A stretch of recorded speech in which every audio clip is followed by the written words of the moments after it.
monde, c'est Mathilde, j'espère que vous allez sincèrement tous et toutes très bien. Je suis ravie de vous retrouver sur ma chaîne YouTube, je vous souhaite la bienvenue si vous n'êtes pas encore abonné. Dans cette vidéo, je vous propose une petite wishlist et un anti-haul, c'est une vidéo que j'ai pas fait depuis longtemps et puis j'étais assez inspirée. Donc si ça vous tente de suivre si ça vous tente de suivre ma wishlist et mon anti-haul, eh bien je vous invite à poursuivre la vidéo. Avant toute chose, si ce n'est pas déjà fait, je vous encourage bien sûr à vous abonner à ma chaîne YouTube. Pour moi c'est très important, ça fait super plaisir. Pour vous c'est gratuit, il suffit de cliquer sur le petit bouton en bas à droite de l'écran. On va donc commencer par le anti-haul. Oui, il y a des choses qui ne me tentent pas, hein, rassurez-vous, j'ai pas envie de tout acheter. Hein. Mais je dois dire que la wishlist est plus longue que le anti-haul. Donc dans mon anti-haul, j'ai la nouvelle collection là, de Jeffree Star. Donc c'est une réédition apparemment de la Blood Sugar Palette. Je vous mettrai l'image ici. Alors moi ça me... Bon, je regarde sur mon portable en même temps hein, parce que du coup j'ai mis les images sur mon portable pour vous en parler. Ça me tente pas cette palette, je sais pas, les couleurs, j'ai l'impression que c'est du vu, revu et sur-revu et déjà vu. C'est des couleurs que j'ai dans d'autres palettes, notamment même de Jeffree Star. La mini palette est sympa, la qualité de Jeffree Star est très bonne, hein, c'est pas le souci, ça pourrait être tentant mais c'est du déjà vu, c'est rien de spécialement attirant. Qui ne me tente pas non plus, nouvel highlighter de Anastasia Beverly Hills, donc vous voyez ici c'est un highlighter en fait qui est d'aspect blanc mais en fait il est doré, l'application c'est un highlighter doré. Moi déjà ça me va pas trop à ma carnation. Et puis j'ai celui qu'elle avait fait en collaboration avec Amrezy et donc j'avais été un petit peu déçue de cet highlighter en fait. Alors le packaging était magnifique, le packaging comme je vous disais est magnifique, il se présente comme ça, il y a une vague dessinée dans la poudre, c'est super joli mais voilà, j'en ai déjà un, puis au final je trouvais qu'il marquait pas mal les pores de la peau donc pas tenté par le nouvel highlighter. Ensuite dans cet anti-haul j'ai mis les nouveaux fonds de teint compacts de Fenty Beauty. Moi les fonds de teint compacts je sais pas, ça me parle pas trop, c'est un truc que je maîtrise pas du tout, je sais pas en plus au niveau d'une peau mature qu'est-ce que ça peut donner, donc a priori c'est plutôt dans l'anti-haul, ça pourrait être intéressant de le tester mais c'est pas quelque chose vers lequel je vais aller spontanément en fait. Également quelque chose qui est sorti depuis un petit moment mais bon voilà je la mets quand même dans mon anti-haul parce que ça aurait pu me tenter, fut un temps, c'est la palette Nudie de Huda Beauty. Je sais pas, j'ai vraiment pas accroché, j'ai vraiment pas eu envie de cette palette là. Les teintes finalement, les teintes mélangées déjà elles me tentent pas trop, je sais pas, je trouve que ça fait bizarre, ça fait un peu cheap, ça m'attire pas plus que ça, je vois pas vraiment l'intérêt du truc. Après c'est des teintes sinon très neutres qui m'attiraient pas plus que ça. Et puis j'ai vu plusieurs revues avec, vous savez il y a une teinte avec des micro-billes à l'intérieur là, qui est une espèce de base, qui apparemment cette teinte là elle a aucun intérêt, c'est juste pour faire le buzz quoi, au niveau de la matière. Donc non, sur ce coup là j'ai pas été... J'ai vu des très beaux maquillages faits avec, hein, je peux être qualitative, elle peut être sympa, hein. C'est pas ça, mais non elle m'a pas attirée celle-ci et elle m'attire toujours pas.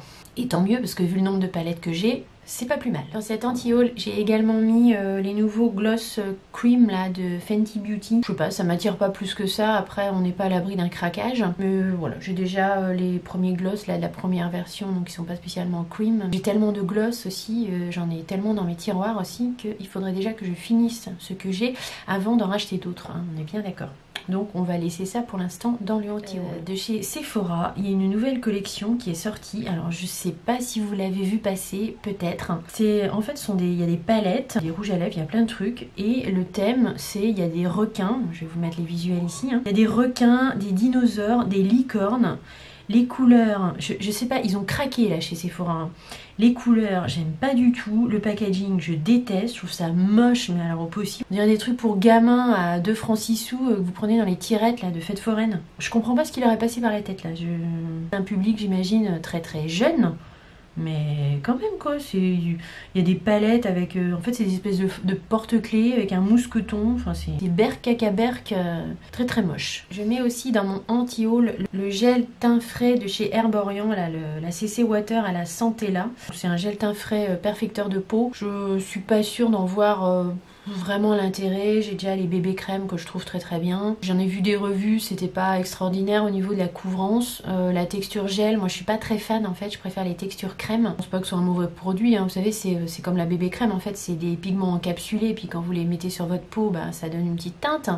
Après j'ai vu des revues où c'était quand même assez jaune, quoi. Ça avait l'air de garder quand même un aspect un petit peu jaune, un petit peu auto-bronzant, vous savez, enfin je sais pas, après faudrait retester mais j'ai l'impression que ça se fond pas vraiment à la carnation. Ou alors faudrait un mini quoi. quoi. Un mini format pour retester plus, mais en full size, non, je suis pas tentée. Pas tentée non plus par cette palette de chez NARS, là, c'est la palette Euphoria. C'est une palette de teint, alors elle est peut-être très bonne en qualité, hein, mais quand je la regarde comme ça, j'ai l'impression d'abord que toutes les couleurs sont pareilles. Il y a l'air d'avoir 3 highlighters. Après, j'imagine que c'est des fards pour les yeux. Ça me tente, mais alors vraiment, mais vraiment pas du tout. Limite, ça me rebute, quoi. Après, la qualité NARS, en général, ce sont des très bons fards, hein, mais non, là, vraiment, je risque pas de craquer, là, sur ce coup-là. Pour finir, dans cet anti-haul, j'ai mis le fond de teint, le nouveau fond de teint de chez Guerlain, l'essentiel, mais qu'ils ont sorti en version plus mat que la première. J'ai vu des revues dessus, apparemment, il est pas mieux que la première version, donc je suis pas spécialement tentée. Je vois pas vraiment ce que ça apporterait de plus. Moi, je préfère avoir un teint un petit peu plus glowy que mat. C'est certainement pas un mauvais fond de teint. Après, il a pas l'air d'être non plus hyper matifiant, donc non, je passe mon tour sur ce coup-là. On passe maintenant à la wishlist, où il y a quand même un petit peu plus de choses, vous allez voir. Donc première chose, j'ai mis l'anti-cerne de chez By Terry. Donc By Terry a sorti un anti-cerne à l'acide hyaluronique. Je pense que ça peut être pas mal, connaissant les produits By Terry qui sont en général quand même de super bonne qualité. Voilà, à tester. Après, le prix est quand même, c'est pas donné, hein. Je crois que c'est 39 € l'anti-cerne. Bon, je n'ai pas l'intention d'acheter ça tout de suite, mais surtout que j'en ai plein des anti-cernes. Mais je me dis que ça peut être un produit intéressant à l'acide hyaluronique, surtout au niveau des cernes pour hydrater tout ça. Je pense que c'est pas mal, quoi. Ensuite, dans ma wishlist, il y a depuis un petit moment qui traîne, je pense pas que je craquerai, hein. C'est la palette Divine Rose de Pat McGrath. Donc je vous la mets là. Les palettes Pat McGrath, la qualité des palettes Pat McGrath, on n'a plus besoin d'en débattre, hein. Je pense que la qualité est là, il n'y a pas de problème. Les fards duochrome, la finesse des poudres, etc., etc. Les teintes sont très jolies. Après, voilà, quand on regarde la palette de près, bah, c'est forcément des teintes que j'ai déjà dans d'autres palettes. Bon, elle est très jolie, hein, elle est très jolie, elle me tente, elle me fait envie, mais c'est le prix, quoi. Le prix me rebute quand même, c'est 125 € je crois la palette. Le fard qui m'intéresserait vraiment, c'est celui qui est duochrome, là, vous voyez, qui est rose, doré, c'est plus celui-là, donc je vais acheter une palette juste pour un fard. Si un jour il y a une promo, un truc, pourquoi pas, hein. Mais en plus j'ai déjà une palette Pat McGrath, hein, j'ai la Moser Chip 5. Voilà, mais ça reste quand même dans ma wishlist. Ensuite, dans ma wishlist, il y a une palette que j'ai vue, alors c'est une palette qui va sortir de Natasha Denona, j'ai pas réussi à retrouver, j'espère que je vais retrouver un visuel pour vous la remettre au montage. Je l'ai vue dans le anti-haul de Elodie, la chaîne Elodie Moi Tout. Elle, ça la tentait pas du tout. Moi par contre, cette palette, elle me tente beaucoup, je la trouvais très très belle. Alors il y avait du bleu, enfin les couleurs étaient super jolies. Je pense qu'on va craquer, quoi. Dans cette wishlist, j'ai également mis les huiles confort lèvres de chez Clarins. Je les ai jamais testées et je les ai vues avec des packaging super jolis. Je sais que Camille, la chaîne Camille Wake Up, hein, je te fais un coucou si tu passes par là, elle en parle souvent, elle les aime beaucoup. Je pense que c'est des produits qui sont assez sympas. Après, bon, c'est pas donné, c'est des baumes, des huiles à lèvres. Mais là, avec le packaging un petit peu japonisant pour le printemps, ça me faisait de l'œil. Alors après, voir, est-ce que je craquerai ou pas, c'est pas sûr, mais c'est dans ma wishlist. Dans ma wishlist aussi, les poudres de chez Dior. Alors, Dior a sorti apparemment des nouvelles poudres compactes. Donc il y a plusieurs teintes. Les teintes foncées peuvent faire bronzer, des bronzers froids a priori, je pense. Ouais. Et les teintes claires, bah voilà, poudre classique. Elles sont, bon, le packaging est joli, c'est la gamme Dior Backstage. Ça me tente assez. Après, bon, j'imagine que les prix, ça va pas être donné, donc je doute fort de craquer, surtout que j'ai pas mal de poudre. Et c'est tentant, c'est tentant. Tentant aussi les nouveaux blushs et duo blush bronzer qu'a sorti Jackie Hill. Les packaging sont très jolis, je vous les mettrai là. Ça a l'air assez sympa, je pense que c'est assez quali. Il y a un bronzer là, enfin il y a un blush qui est un peu pêche orangé, il a l'air super beau. Je dois dire que je suis assez tentée, le packaging est sympa.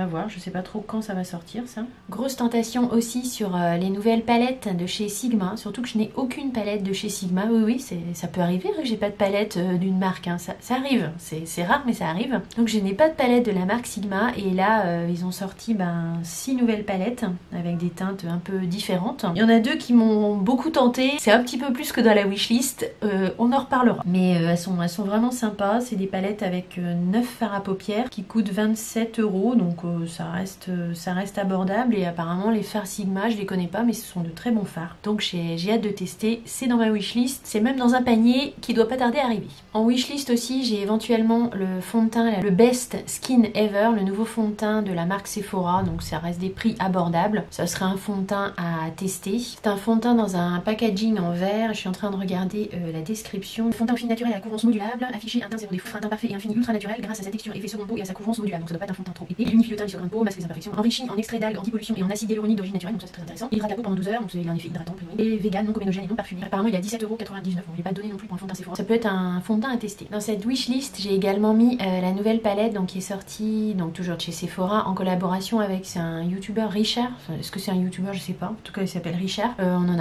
a beaucoup entendu parler sur les réseaux, donc il a fait une palette en collab avec Sephora. Et elle est pas mal en fait, hein. Il y a des teintes, les teintes sont assez sympathiques. En général les collabs Sephora c'est un bon rapport qualité-prix au niveau des fards. Je repense à Sanana qui avait fait avec ses palettes, c'était vraiment très bien. Je trouve que les teintes sont sympas, hein. Le orange, le fuchsia là pour le printemps, l'été c'est pas mal du tout. Est-ce que je craquerais? Je sais pas combien est cette palette, faudra que je vérifie. Elle doit pas être très très cher. Est-ce que je craquerais? Je sais pas parce que vous savez que j'en ai des palettes. Pourquoi pas, mais bon, ça va pas être une priorité, mais pourquoi pas, ça reste dans la wishlist. J'y ai également mis, suite à des revues que j'ai vues sur internet, notamment sur la chaîne de Lily Muse. Lily, si tu passes par là, je te fais un coucou. J'ai mis les fards liquides de Kat Von D, donc c'est les Beauty Dazzle Stick. Ça a l'air bien sympathique, hein. Ils ont l'air ultra lumineux, facile à l'application, ça a l'air de vraiment bien tenir en plus sur la paupière. Alors des fards liquides, j'en ai déjà pas mal à finir, donc est-ce que je craquerais? Je sais pas, mais en tout cas ça me tente bien, ça me tente plus.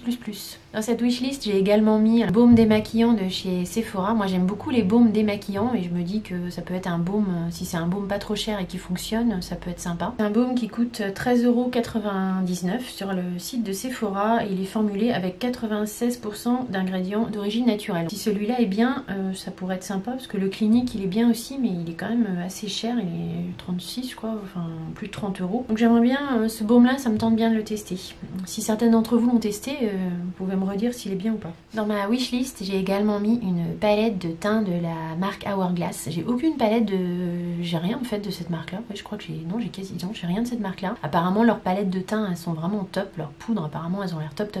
Il y a des bronzers, des highlighters dans ce type de palette, des fards un peu marbrés. J'en entends que du bien à chaque fois. Ça reste dans ma wishlist. Après voilà, ça reste un coup. Et puis bon, comme j'ai beaucoup de palettes, c'est pas une priorité. Ça reste toujours par là dans la wishlist. Et enfin pour finir dans cette wishlist, j'ai mis les nouvelles bases de chez Make Up Forever. Je les ai vues chez Sephora, elles ont l'air pas mal. Il y a plein de bases, il y a plein de couleurs de bases donc qui doivent répondre à différentes problématiques. Les bases, il y a les bases éclats, les bases hydratantes, bases nourrissantes, bases correctrices, enfin voilà, ça répond à différentes problématiques. Make Up Forever en général c'est quand même des très bons produits, c'est assez qualitatif. C'est pour les maquilleurs pros, donc quand ils font des bases pour des problématiques spécifiques en général ça y répond quand même bien. Donc pourquoi pas, moi après si vous suivez mes vidéos vous savez que les bases j'ai pas trop le temps d'en mettre, j'en mets pas, donc c'est sûr que c'est pas une priorité, ce sera pas tout de suite. C'est des bases qui me tentent assez, qui me font de l'œil. Ma vidéo wishlist et anti-haul est terminée, j'espère qu'elle vous aura plu, j'espère que vous aurez passé un bon petit moment en ma compagnie. N'hésitez pas à me dire dans les commentaires s'il y a des produits qui vous tentent beaucoup dans mon anti-haul ou s'il y a des produits qui vous rebutent dans ma wishlist, je serai contente de vous lire. Si la vidéo vous a plu, bien sûr n'hésitez pas à mettre un petit like, un petit thumbs up, ça encourage, ça fait très plaisir, à vous abonner également à ma chaîne YouTube si ce n'est pas déjà fait. Vous pouvez le faire en cliquant sur ma tête qui doit apparaître par là à la fin de la vidéo. Quant à moi, je vous fais gros bisous, je vous dis à très vite dans de prochaines aventures make-up. Bisous, bye.